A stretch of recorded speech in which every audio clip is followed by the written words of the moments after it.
Hello friends, welcome back. आपके अपने YouTube channel लर्नबुक classes में आपका स्वागत है। आई होप कि आप सभी लोग अच्छे होंगे और आप लोगों की तैयारी भी अच्छी चल रही होगी। तो आज के सुपर 30 क्लास में हम लोग सीडीपी के कुछ ऐसे क्वेश्चन डिस्कस करेंगे जो कि आपके सीटेट के लिए बहुत ही महत्वपूर्ण होने वाले हैं। ये क्वेश्चन 2014 में पूछे गए होंगे क्वेश्चन, जो कि 1 to 5 में पूछे गए क्वेश्चन है 2014 के पेपर में। ठीक है, हम लोग ट्रिक्स के और टैग वर्ड के माध्यम से इसको हल करेंगे ताकि आपका सीटेट एग्जाम में कैसे आप बहुत ज़्यादा समय बचा सकते हैं। ठीक है, तो आइए आज का जो पहला क्वेश्चन है स्टार्ट करते हैं। देखिए, पहला क्वेश्चन है कि सीबीएसई द्वारा अपनाए प्रगतिशील शिक्षा के प्रतिमान में बच्चों का समाजीकरण जिस प्रकार से किया जाता है उससे अपेक्षा की जा सकती है। देखिए, बहुत ही बढ़िया क्वेश्चन है। पहला ही क्वेश्चन कि इसमें पूछा गया है कि जो केंद्रीय माध्यमिक शिक्षा बोर्ड सीबीएसई है, इसके द्वारा अपनाए गए जो प्रगतिशील शिक्षा के प्रतिमान में बच्चों का समाजीकरण जिस प्रकार से किया जाता है उससे अपेक्षा की जा सकती है। ठीक है, वे समय नष्ट करने वाली सामाजिक आदतों प्रकृति का त्याग करें तथा सीखें कि किस प्रकार अच्छी श्रेणियां पाई जा सकती है। ठीक है, पहला ऑप्शन है आपका ये। दूसरा ऑप्शन ये है कि वे सामूहिक कार्य में सक्रिय भागीदारिता का निर्वाह करें तथा सामाजिक कौशल सीखे। देखिए, सक्रिय भागीदारिता हमारा टैग वर्ड आ गया। ठीक है, नेक्स्ट ऑप्शन पढ़ेंगे। वे बिना प्रश्न उठाए समाज के नियमों विनियमों का अनुपालन करने के लिए तैयार हो सके और किसी भी प्रकार की सामाजिक पृष्ठभूमि होते हुए भी वे वह सब स्वीकार करें जो उन्हें विद्यालय द्वारा प्रदान किया जाता है। देखिए, हमारा क्या हुआ कि सक्रिय भागीदारिता मिला है, इसलिए हम लोग इसको बी ऑप्शन मारेंगे। ये तो हो गया आपका एक टैग वर्ड्स के माध्यम से कि हमने देखा है जहाँ सक्रिय भागीदारिता का निर्वाह किया जा रहा है बच्चों में, तो वहाँ पे वो ऑप्शन सही होगा। लेकिन हम ऑप्शन को पढ़कर भी आपको बताते हैं। देखिए, वे सामूहिक कार्य में सक्रिय भागीदारिता का निर्वाह करें तथा सामाजिक कौशल सीखे। बच्चों में क्या करें कि आप उनको उसमें प्रतिभाग करें, बच्चों को उसमें भागीदारिता करें और वहाँ पे भाग कर उसको जब बच्चा सामाजिक या सामूहिक कार्य में जब भाग लेगा तो उसका सामाजिक कौशल का विकास होगा। क्या होगा? जब समाज में रहकर सक्रिय भागीदारिता करेगा तो उसका सामाजिक कौशल का विकास होगा। तो यहाँ पे विकास उसका उच्च सीमा पर होगा, तो यहाँ पे आपका बी ऑप्शन सही है। बकिया देखिए, बिना प्रश्न उठाए, ये आपका नेगेटिव ऑप्शन है। किसी भी प्रकार का सामाजिक पृष्ठभूमि, ऐसे थोड़ी ना है कि आप बच्चे को किसी भी सामाजिक सामाजिक क्षेत्र में भेज देंगे, ये भी गलत है। ठीक है, वे समय नष्ट करने वाले सामाजिक आदतों प्रकृति का त्याग करें तथा सीखे गए किस प्रकार अच्छी सीढ़ियाँ पाई जा सकती है, ये भी सही है। लेकिन हम बेस्ट आंसर आपका यहाँ पे बी है, तो इसलिए बी आपका यहाँ पे बेस्ट आंसर होगा। ठीक है, नेक्स्ट क्वेश्चन देखा जाए। देखिए, निम्नलिखित में से कौन सा वाइगोत्स्की के सामाजिक सांस्कृतिक सिद्धांत पर आधारित है। देखिए, वाइगोत्स्की इनका सिद्धांत था, सामाजिक सांस्कृतिक सिद्धांत इन्होंने दिया था और पूछा जा रहा है कि इनके सिद्धांत पर कौन आधारित है। सक्रिय अनुकूलन, पारस्परिक शिक्षण और संस्कृति निरपेक्ष संज्ञानात्मक विकास और अंतर्दृष्टिपूर्ण अधिगम। देखिए, पारस्परिक शिक्षण का मतलब कहीं ना कहीं यहाँ पे किसकी बात हो रही है? सामाजिक शिक्षण की बात हो रही है। पारस्परिक मतलब बच्चा जब 2 4 5 बच्चे रहेंगे, समूह में रहेंगे, तब वहाँ पर परस्पर उनका संबंध होगा, तो कहीं ना कहीं सामाजिक शिक्षण की बात हो रही है। और वाइगोत्स्की का जो सामाजिक सांस्कृतिक क्षेत्र सिद्धांत है वो सामाजिकता पर भी आधारित है, तो यहाँ पे आपका बी ऑप्शन यहाँ पे सही होगा। ठीक है, नेक्स्ट क्वेश्चन देखा जाए। देखिए, एक शिक्षिका अपनी कक्षा से कहती है, एक शिक्षिका है वह अपनी कक्षा से कहती है, सभी प्रकार के प्रदत्त कार्यों का निर्माण इस प्रकार किया गया है कि प्रत्येक विद्यार्थी अधिक प्रभावशाली ढंग से सीख सके। अतः सभी विद्यार्थी बिना किसी अन्य की सहायता से अपना कार्य पूर्ण करे। वह कोहल वर्ग के किस नैतिक विकास के चरण की ओर संकेत दे रही है। देखिए, कोहल वर्ग से आपको एक क्वेश्चन जरूर देखने को मिलता है। ठीक है, शिक्षिका क्या कर रही है? सभी प्रकार के प्रदत्त कार्यों का निर्माण इस प्रकार किया गया है कि प्रत्येक बच्चे अधिक प्रभावशाली ढंग से सीख सके हैं। ठीक है, अतः विद्यार्थी बिना किसी अन्य की सहायता से, देखिए किसी विद्यार्थी की किसी अन्य विद्यार्थी से या किसी अन्य शिक्षक से सहायता की बात नहीं कही गई। ठीक है, उनको अपना कार्य पूर्ण करना है। तो वह कोहल वर्ग के किस नैतिक विकास की किस चरण और संकेत दे रहे। देखिए, औपचारिक चरण जो चौथा है कानून और व्यवस्था पर, औपचारिक चरण पांचवा जो सामाजिक संविदा है, पूर्व औपचारिक चरण जो प्रथम है दंड परिवर्जन है, और पूर्व औपचारिक चरण जो सेकेंड है जो वैयक्तिक और विनिमय है। तो देखिए यहाँ पे जो आपका सही आंसर होगा ना, वो फर्स्ट आंसर होगा कि औपचारिक चरण हो रही है कानून और व्यवस्था वाली। ठीक है, तो यहाँ पे आपका फर्स्ट ऑप्शन सही होगा। आप लोग एक बार एग्जाम जाने से पहले कोहलबर्ग की थ्योरी, वाइगोत्स्की की थ्योरी, और क्या बोलते हैं उनका, कोहलबर्ग, वाइगोत्स्की, पियाजे, ठीक है, और बीएस ब्लूम, ये चार थ्योरी, चार लोगों की थ्योरी आप लोग देख के जाइएगा।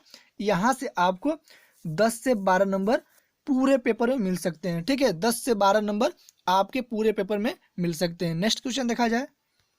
देखिए 14 वर्षीय देविका अपने आप में पृथक स्वनियंत्रित व्यक्ति की भावना को विकसित करने का प्रयास कर रही है। वह विकसित कर रही है नियमों के प्रति घृणा, स्वायत्तता, किशोरावस्थात्मक अक्कड़पन और परिपक्वता। ठीक है, तो देखिए वह क्या वह प्रदर्शित कर रही है, तो स्वायत्तता। ठीक है, यहाँ पे आपका बी ऑप्शन सही होगा, स्वायत्तता। ठीक है, नेक्स्ट क्वेश्चन देखा जाए। प्रगतिशील शिक्षा के संदर्भ में निम्नलिखित में से कौन सा कथन जॉन ड्यूई के अनुसार समुचित है। देखिए पूछा जा रहा है इसमें कौन सा कथन है जो कि जॉन ड्यूई के अनुसार समुचित है। कक्षा में प्रजातंत्र का कोई स्थान नहीं होना चाहिए।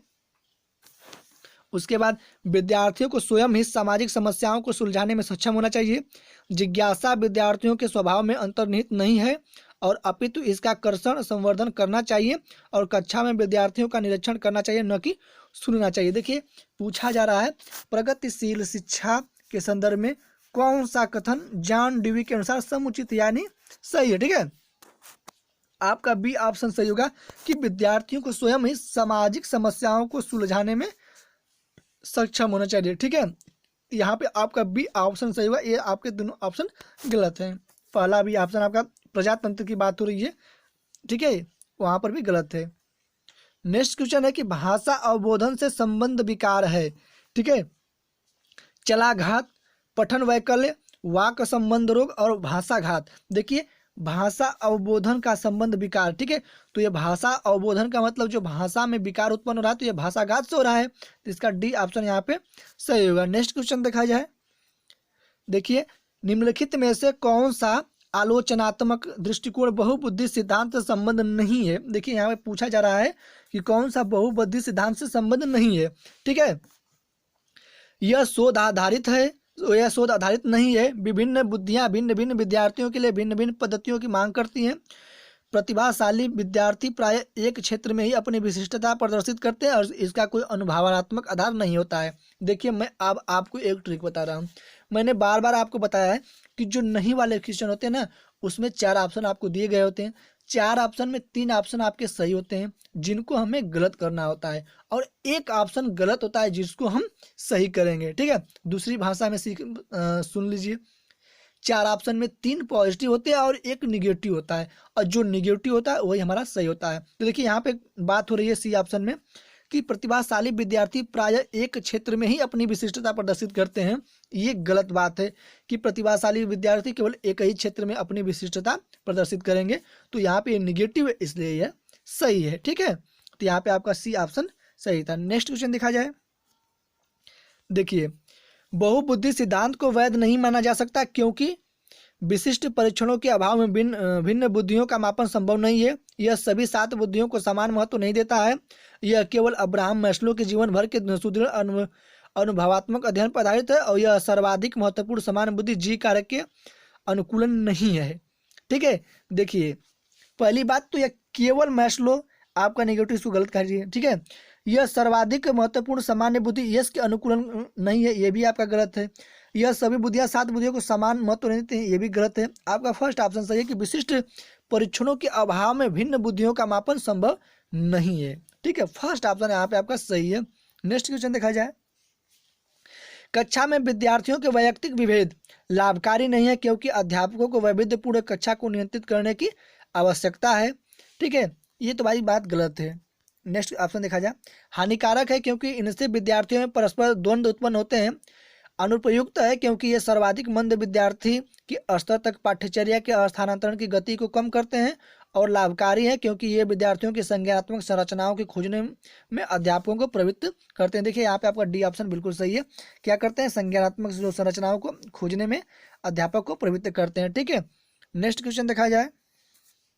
देखिए, विद्यालय आधारित आकलन प्रारंभ किया गया था ताकि राष्ट्र में विद्यालयिक शिक्षा संगठनों की शक्ति का विकेंद्रीकरण किया जा सके, सभी विद्यार्थियों के संपूर्ण विकास को निश्चित किया जा सके, विद्यार्थियों की उन्नति को बेहतर व्याख्या के लिए उनकी सभी गतिविधियों के नियमित अभिलेखन हेतु अध्यापकों को अभिप्रेरित किया जा सके, और विद्यालय अपने क्षेत्रों में विद्यमान अन्य विभिन्न विद्यालयों की तुलना में प्रतियोगिता द्वारा अपनी विशिष्टता का प्रदर्शन करने हेतु अभिप्रेरित हो सके। देखिए, पूछा जा रहा है कि विद्यालय आधारित आकलन प्रारंभ किया गया था ताकि सभी विद्यार्थियों के संपूर्ण विकास को निश्चित किया जा सके। बात सही है बी वाला, क्योंकि बिना आकलन से सभी विद्यार्थियों को जो कितना विकास हुआ है कितना विकास नहीं हुआ है ये इसका पता नहीं लगाया जा सकता।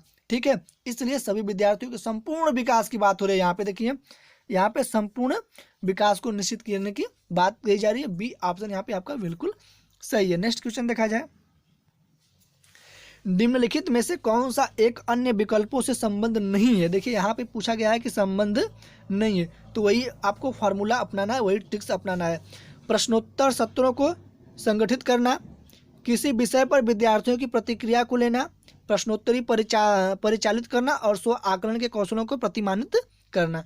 देखिए यहाँ पे जो आपका जो सही ऑप्शन होगा ना कि क्या पूछा है कि कौन सा अन्य विकल्पों से संबंध नहीं है। देखिए यहाँ पे डी ऑप्शन सही होगा कि स्व आकलन के कौशल को प्रतिमानित करना। ये क्या होगा कि आपका ये ऑप्शन निगेटिव है, तो इसलिए यह सही होगा। ठीक, नेक्स्ट क्वेश्चन है। निम्नलिखित में से कौन सा प्रश्न अपने विशिष्ट क्षेत्र से ठीक तरह से मिला हुआ है? क्या आप अपने विद्यार्थियों को उनकी मूल्यांकन किया या पिछली राज्य दूरदर्शन पर दिखाए गए सृजनशील क्रिकेट मैच में निर्णायक क्षण कौन सा था? जड़ी बूटियों के प्रयोग द्वारा चिकन अनुप्रयोग पकाने हेतु कोई नई पाक विधि लिखिए और निर्धारित कीजिए कि दिए गए मापकों विश्लेषण में से कौन सा मापक आपको उत्तम परिणामों को पाने में सर्वाधिक प्रवृत्त कर सकता है।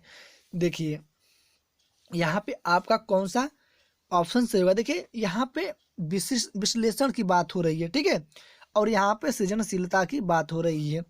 आप एक बार और ऑप्शन को पढ़े। देखिए, क्या आप अपने विद्यार्थियों को उनकी मूल्यांकन, ये देखिए आप गलत बात है क्योंकि प्रश्न अपने विशिष्ट क्षेत्र ठीक तरह से मिला हुआ है। ठीक है, पूछ रहा है कि कौन सा मतलब विशिष्ट क्षेत्र मिला हुआ है। ठीक है, तो क्या आप अपने विद्यार्थियों को उनकी मूल्यांकन से, देखिए पिछली राज्य दूरदर्शन का दिखाए गए सृजनशीलता से, ये भी आपका गलत है। जड़ी बूटियों के प्रयोग द्वारा चिकन और अनुप्रयोग पकाने हेतु, देखिए दोनों बात गलत कही गई, अलग अलग कही गई है। देखिए निर्धारित कीजिए कि दिए गए मापकों, ठीक है, में से कौन सा मापक आपको उत्तम परिणामों को पाने में सर्वाधिक प्रवृत्त कर सकता है। ठीक है, देखिए बिना विश्लेषण के यह आप निर्धारित नहीं कर सकते हैं। ठीक है, तो यहाँ पे आपका डी ऑप्शन सही होगा। नेक्स्ट क्वेश्चन देखा जाए। देखिए, निम्नलिखित में से कौन सी सर्वाधिक प्रभावकारी विधि हो सकती है जो आपकी इस अपेक्षा को पूरी कर सके कि वंचित विद्यार्थी अपनी भागीदारिता द्वारा सफल हो सके। आप उनकी सफलता हेतु उनकी क्षमता में विश्वास को अभिव्यक्त करेंगे।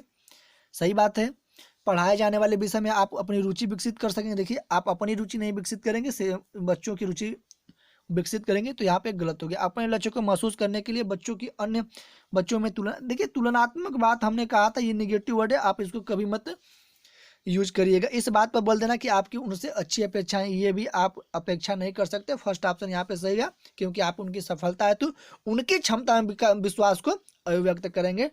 ठीक है, फर्स्ट ऑप्शन यहाँ पे आपका बिल्कुल सही है। नेक्स्ट क्वेश्चन है, निम्नलिखित में से कौन सा विकासात्मक विकार का उदाहरण नहीं है। देखिए पूछ रहा है कि इसमें से कौन सा विकासात्मक विकार का उदाहरण नहीं है। आत्मविमोह, प्रमस्तिष्क घात, पर अभिघातजन्य तनाव और न्यून अवधान सक्रिय विकार। ठीक है, देखिए यहाँ पे पर अभिघातजन्य तनाव जो है ये आपका क्या है कि विकार उदाहरण नहीं है। ठीक है, यहाँ पे आपका सी ऑप्शन सही होगा। नेक्स्ट क्वेश्चन देखा जाए। बहुशिक्षण शास्त्रीय तकनीकें वर्गीकृत अधिगम सामग्री, बहु आकलन तकनीकें तथा परिवर्तनीय जटिलता एवं सामग्री का स्वरूप निम्नलिखित में से किससे संबंध है। सार्वभौमिक अधिगम प्रारूप, उपचारात्मक शिक्षण, विभेदित अनुदेशन और पारस्परिक शिक्षण।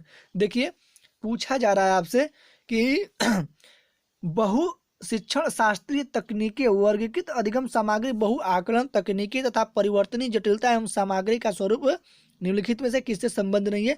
देखिए ये आपके उपचारात्मक शिक्षण से संबंधित नहीं है, यहाँ पे आपका बी ऑप्शन सही होगा। ठीक है, नहीं देखिए इसका रिलेटेड फिर से हम लोग क्वेश्चन इसको पढ़ेंगे। देखिए बहु शिक्षण शास्त्रीय तकनीकें वर्गीकरण अधिगम सामग्री, अब बहु आकलन तकनीकें तथा परिवर्तनीय जटिलता एवं सामग्री का स्वरूप निम्नलिखित में से किससे संबंध है। देखिए इसका आपका सी ऑप्शन जाएगा कि विभेदित अनुदेशन से। ठीक है, आप लोग इसको देख लीजिए, इसका सी ऑप्शन जाएगा। ठीक है, नेक्स्ट क्वेश्चन देखा जाए। निम्नलिखित में से प्रतिभाशाली अधिगमकर्ताओं के लिए क्या समुचित है। देखिए पूछा जा रहा है कि प्रतिभाशाली अधिगमकर्ताओं के लिए क्या समुचित है। वे अन्यों को भी कुशल प्रभावी बनाते हैं तथा सहयोगी अधिगम के लिए आवश्यक है। वे सदैव अन्यों का नेतृत्व करते हैं और कक्षा में अतिरिक्त उत्तरदायित्व ग्रहण करते हैं। वह अपनी उच्च स्तरीय संवेदनात्मक के कारण वे भी निम्न श्रेणी पा सकते हैं और बुनियादी तौर पर उनकी मस्तिष्कीय शक्ति के कारण ही उनका महत्व। देखिए ये बुनियादी मस्तिष्कीय शक्ति की कोई बात नहीं, निगेटिव है। वे अन्यों को कुशल बनाते हैं, ये भी गलत बात है। वे सदैव, देखिए सदैव वाली बात ये निगेटिव, ये भी आपका है। तो यहाँ पे आपका सी ऑप्शन सही होगा कि वो अपनी उच्च स्तरीय संवेदनात्मक के कारण वे निम्न श्रेणी पा सकते हैं। बिल्कुल सही है, अपनी उच्च स्तरीय जो संवेदना है, कल्पना शक्ति, उसके आधार पे वह उच्च श्रेणी पा सकते हैं। ठीक है, सी ऑप्शन यहाँ पे आपका सही है। नेक्स्ट क्वेश्चन देखा जाए। विद्यालयों में समावेशन मुख्यतः केंद्रित होता है। विशिष्ट श्रेणी वाले बच्चों के लिए सूक्ष्माति सूक्ष्म प्रावधानों के निर्माण पर, केवल निर्योग्य छात्रों की आवश्यकताओं को पूर्ण करने पर, संपूर्ण कक्षा की कीमत पर निर्योग्य बच्चों की आवश्यकताओं को पूरा करने पर और विद्यालयों में निरक्षर अभिभावकों की शैक्षिक आवश्यकताओं पर। देखिए विशिष्ट श्रेणी वाले बच्चों के लिए सूक्ष्माति प्रावधानों का निर्माण करेंगे, ये बात सही है। ठीक है, यहाँ पे देखिए केवल ये बात गलत है, संपूर्ण कक्षा का निर्योग्य आवश्यकताओं को पूरा करना, ये भी गलत है। अब विद्यालय में निरक्षर अभिभावकों का शैक्षिक आवश्यकताओं पर, ये भी आपका गलत है। देखिए फर्स्ट ऑप्शन यहाँ पे आपका सही होगा। क्या करेंगे आप कि विशिष्ट श्रेणी वाले बच्चों के लिए सूक्ष्मातीत सूक्ष्म प्रावधानों का निर्माण करेंगे। नेक्स्ट क्वेश्चन देखा जाए। बच्चों में सीखी गई निस्सहायता का कारण इस व्यवहार को अर्जित कर लेना कि वे सफल नहीं हो सकते। ठीक है, कक्षा गतिविधियों के प्रति कठोर निर्णय, अपने अभिभावकों की अपेक्षाओं के साथ तालमेल न बन पाना और अध्ययन को गंभीरतापूर्वक न लेने हेतु नैतिक निर्णय का। देखिए पूछा जा रहा है कि बच्चों में सीखी गई निस्सहायता का कारण। देखिए इसमें आपका फर्स्ट ऑप्शन ही आपका सही हुआ। क्यों सही हुआ? क्योंकि इसमें व्यवहार को अर्जित कर लेना कि वे सफल नहीं हो सकते। ठीक है, वह बच्चों के अंदर यह धारणा हो जाती है कि वह सफल नहीं होंगे, तो उनके व्यवहार में यह परिवर्तन आ जाता है, इसलिए इसका फर्स्ट ऑप्शन यहाँ पे सही होगा। नेक्स्ट क्वेश्चन देखा जाए।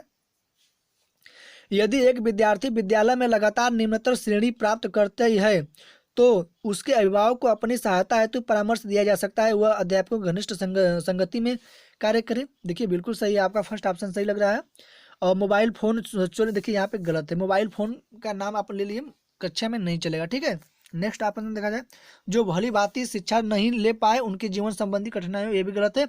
घर पर उनके परिश्रम पूर्वक कार्य, देखिए ये बात नहीं कि आप परिश्रम पूर्वक कार्य देंगे तो आप बच्चा सही सीख जाएगा। ठीक है, आपका फर्स्ट ऑप्शन सही था कि आप शिक्षकों के सही संगत में रहें। ठीक है, निम्नलिखित में से समस्या समाधान को क्या बाधित नहीं करता? अंतर्दृष्टि, मानसिक प्रारूपता, का मोर्चाबंदी और निर्धारण। देखिए बहुत ही मजेदार क्वेश्चन है। जो अंतर्दृष्टि है ना, ये आपके समस्या समाधान को बाधित नहीं करता। ठीक है, नेक्स्ट क्वेश्चन देखा जाए। एक शिक्षिका पाठ को पूर्व पठित पाठ से जोड़ते हुए बच्चों को सारांश लिखना सिखा रही है, वह क्या कर रही है? ठीक है, बहुत बढ़िया क्वेश्चन है। यहाँ ऐसे क्वेश्चन आपके सीटेट में पूछे जाते हैं। वह बच्चों को पाठ समझाने की स्वशैली विकसित करने में सहायता कर रही है, वह बच्चों को संपूर्ण पाठ्य वस्तु को पूर्ण रूप से न पढ़ने की आवश्यकता का संकेत दे रही है, वह आकलन के दृष्टिकोण से पाठ्य वस्तु के महत्व को पुनर्बलित कर रही है, वह विद्यार्थियों को सामर्थ्यानुकूल स्मरण करने को प्रेरित कर रही है। देखिए यहाँ पे जो आपका सही ऑप्शन होगा ना, फर्स्ट ऑप्शन सही होगा। क्यों सही होगा? क्योंकि क्या करिए, वह बच्चों की पाठ समझने की स्वशैली विकसित करने में सहायता कर रही है। ठीक है, आपके और बाकी तीन ऑप्शन ये है आपके गलत है, फर्स्ट ऑप्शन सही है। नेक्स्ट क्वेश्चन देखा जाए। एक बच्चा अपनी मातृभाषा सीख रहा है, वह दूसरा बच्चा वही भाषा द्वितीय भाषा के रूप में सीख रहा है। दोनों निम्नलिखित में से कौन सी समान प्रकार की त्रुटि कर सकते हैं? अधिकाधिक सामान्यीकरण, सरलीकरण, विकासात्मक और अत्यधिक सशुद्धता। ठीक है, यहाँ पे आपका सी ऑप्शन सही हुआ, विकासात्मक। ठीक है, यहाँ पे उसके कौन त्रुटि हो सकती है, ठीक है, विकासात्मक में। नेक्स्ट क्वेश्चन देखा जाए, परीक्षा में तनाव निष्पत्ति को प्रभावित करता है, यह तथ्य निम्नलिखित में से किस प्रकार के संबंध को स्पष्ट करता है? संज्ञान भावना, तनाव विलोपन, निष्पत्ति चिंता और संज्ञान प्रतियोगिता। देखिए पूछा जा रहा है कि तनाव निष्पत्ति को प्रभावित करता है, ठीक है, तो यहाँ पे आपका जो संज्ञान भावना है ना, इसका फर्स्ट ऑप्शन सही होगा, ठीक है। संज्ञान भावना जो क्या होता है, तनाव निष्पत्ति को प्रभावित करता है। नेक्स्ट क्वेश्चन देखा जाए, एक अध्यापक उस बच्चे के साथ परामर्श करते हैं जिसकी निष्पत्त्यात्मक प्रगति एवं दुर्घटना के पश्चात अनुकूलन नहीं है। निम्नलिखित में से कौन सी प्रक्रिया विद्यालय में परामर्श के लिए सबसे बेहतर हो सकती है? यह एक उपसामक उपाय है ताकि लोग अपने को आरामदायक महसूस कर सके। यह अपने विचारों द्वारा खोज करने हेतु लोगों में आत्मविश्वास का निर्माण करता है। विद्यार्थियों को भविष्य के विकल्पों को चुनने हेतु यह एक अच्छा संभावित परामर्श है और इस कार्य को केवल अनुभवी कुशल व्यावसायिक विशेषज्ञ से कराया जा सकता है। देखिए चौथा ऑप्शन में आपको दिया है केवल, ये आपका गलत है। विद्यार्थियों को भविष्य के लिए विकल्पों को चुनना होती है एक अच्छा संभावित का, ये भी आप गलत है। यह अपने विचारों के द्वारा खोज, देखिए बात हो रही है, आत्मविश्वास का निर्माण करते हैं, यहाँ पे आपका बी ऑप्शन सही होगा। और यह एक उपासना उपाय ताकि लोग अपने आरामदायक महसूस, ये भी गलत है आपका। देखिए यहाँ पे आपका बी ऑप्शन सही होगा। और देखिए खोज की बात हो रही है, जब खोज की बात होती है तो यह संज्ञानात्मक विकास से आपके रिलेटेड होता है। बी ऑप्शन यहाँ पे आपका बिल्कुल सही है। नेक्स्ट क्वेश्चन देखा जाए, देखिए एक विद्यार्थी उच्च स्तरीय सृजनशील रंगमंचीन कलाकार बनना चाहता है, उसके लिए निम्नलिखित में से कौन सा उपाय सबसे कम प्रेरक हो सकता है? ठीक है, राज्य स्तरीय प्रतियोगिताओं को जीतने का प्रयास करना ताकि छात्रवृत्ति पाई जा सके, और अपने रंगमंचीय कलाकार साथियों के साथ सहानुभूतिपूर्ण स्नेही तथा सहयोगी संबंध विकसित करना, उन रंगमंचीय कौशलों को अधिक समय देना जिनसे बड़े प्रफुल्लित होना होता हो, और संसार के श्रेष्ठ रंगमंचीय कलाकारों की निष्पत्ति से संबंध साहित्य पढ़ने के लिए तथा उसके सीखने के प्रयास के लिए कहना। देखिए यहाँ पे आपका कम प्रभावित क्रम प्रेरक पूछ रहा है, यहाँ पे फर्स्ट ऑप्शन ही सही होगा कि राज्य स्तरीय प्रतियोगिताओं के को जीतने का प्रयास करना ताकि छात्रवृत्ति पाई जा सके। ठीक है, नेक्स्ट क्वेश्चन देखा जाए, इनमें से कौन सा सिद्धांत कार्य यह मत स्पष्ट करता है कि अब बच्चे अपनी बुद्धि का विकास हेतु कठोर अध्ययन करते हैं? वंडूरा, मैस्लो, स्किनर और पियाजे। देखिए बहुत ही इंपॉर्टेंट क्वेश्चन है, यहाँ पे आपका मैस्लो कहते हैं कि जो बच्चे होते हैं अपनी बुद्धि व विकास हेतु कठोर अध्ययन करते हैं। ठीक है, नेक्स्ट क्वेश्चन देखा जाए, निम्नलिखित में से कौन सा तत्व कक्षा में अधिगम हेतु सहायक हो सकता है? देखिए बच्चों को अधिगम हेतु प्रेरित करने के लिए परीक्षणों की संख्या को बढ़ा देना, अध्यापकों द्वारा बच्चों की स्वायत्तता को बढ़ाना व सहायता देना, समानता बनाए रखने के लिए किसी एक अनुदेशन पद्धति पर टिके रहना, और कालांश की अवधि का 40 मिनट से 50 मिनट तक बढ़ा देना। देखिए अधिगम हेतु सहायक कौन सा तत्व इसमें कक्षा में अधिगम हेतु सहायक हो सकता है? देखिए अध्यापकों द्वारा बच्चों की स्वायत्तता को बढ़ाना व सहायता देना। ठीक है, बी ऑप्शन यहाँ पे आपका सही हुआ, वह क्या ये तीनों ऑप्शन आपके गलत हैं। नेक्स्ट क्वेश्चन देखा जाए, देखिए परिपक्व विद्यार्थी इस बात में विश्वास करते हैं कि उनके अध्ययन में भावनाओं का कोई स्थान नहीं है। देखिए पहली बात ही आपको गलत कहा गया है। अपनी बौद्धिकता के साथ अपने सभी प्रकार के द्वंद्वों का शीघ्र समाधान कर लेते हैं, ऐसी कोई बात नहीं है। अपने अध्ययन में कभी कभी भावनाओं की सहायता चाहते हैं, ये सही है।